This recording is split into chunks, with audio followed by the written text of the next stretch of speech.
इराणवाडी road Kandivali येथे 4 वर्षाचा लहान मुलगा त्याच्या नातेवाईकांसोबत रात्री झोपला होता। त्याच्या कुटुंबियांच्या ओळखीचा अक्षय अशोक गरुड याने लहान बालकाचे अपहरण करून खून केल्याबाबत तक्रार कांदिवली पोलीस ठाणे येथे केली आहे। यामध्ये वेगवेगळे 6 पोलीस पथके तयार करण्यात आली होती।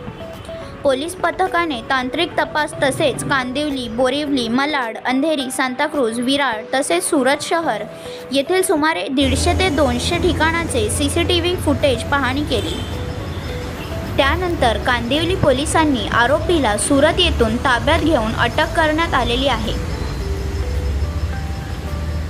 कांदिवली पोलीस स्टेशनच्या हद्दीमध्ये 22/3/2025 ला रात्री 2 ते पहाटे 4च्या दरम्यान मध्ये आपल्याकडे तक्रार आली की एक फॅमिली जी इराणीवाडीमध्ये राहते आहे, त्यांचा 4 वर्षाचा मुलगा जो आहे तो मिळून येत नाही आहे। त्याच्यावरून आपण तात्काळ दखल घेतली आहे आणि त्याच्यात मेन म्हणजे मुलगा मिळून आला होता आणि तो मृतावस्थेत होता। त्याच्यामुळे आपण तात्काळ किडनॅपिंग प्लस मर्डरचा गुन्हा दाखल केला आहे। यानंतर आपले झोन 11चे आनंद बोहिटे सरांच्या मार्गदर्शनाखाली आपण तात्काळ 6 टीम नेमल्या। 6 टीम कंटिन्युअसली वेगवेगळ्या ठिकाणचे CCTV फुटेजेस बघणं आणि जिथली आपल्याला लिंक मिळते आहे अशा वेगवेगळ्या सांताक्रूज असेल, त्याच्यानंतर विरार असेल, गुजरात असेल, सुरत असेल अशा ठिकाणी ऑलरेडी टीम गेल्या होत्या। आपल्याला त्याच्यात लीड भेटली आणि आपण आरोपीही ताब्यात घेतलेला आहे।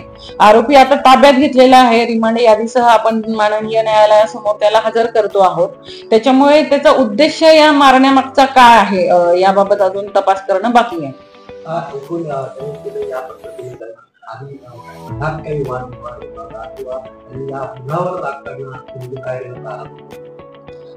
त्याचा जो पूर्वाभिलेख आहे तर आपल्या नोंदी त्याचे 3 गुन्हे दाखल आहे IPC 379 खाली हा त्याचा पूर्वाभिलेख आहे। परंतु या कृती मागे त्याचं फॅमिली कारण आहे किंवा का त्याने मारला आहे तर हा आता पुढचा तपास आहे जो आम्ही प्रॉपर कोर्टाकडून PCR मिळाल्यावर करतो आहोत। CCTVच्या फुटेजमध्ये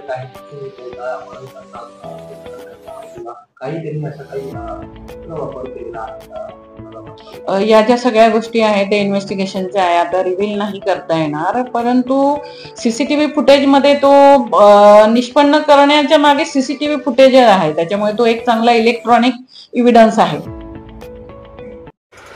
नवीन घडामोडी पाहण्यासाठी आजच आम्ही मुंबईकर 24 तासला लाईक करा, सबस्क्राईब करा आणि अपडेट रहा।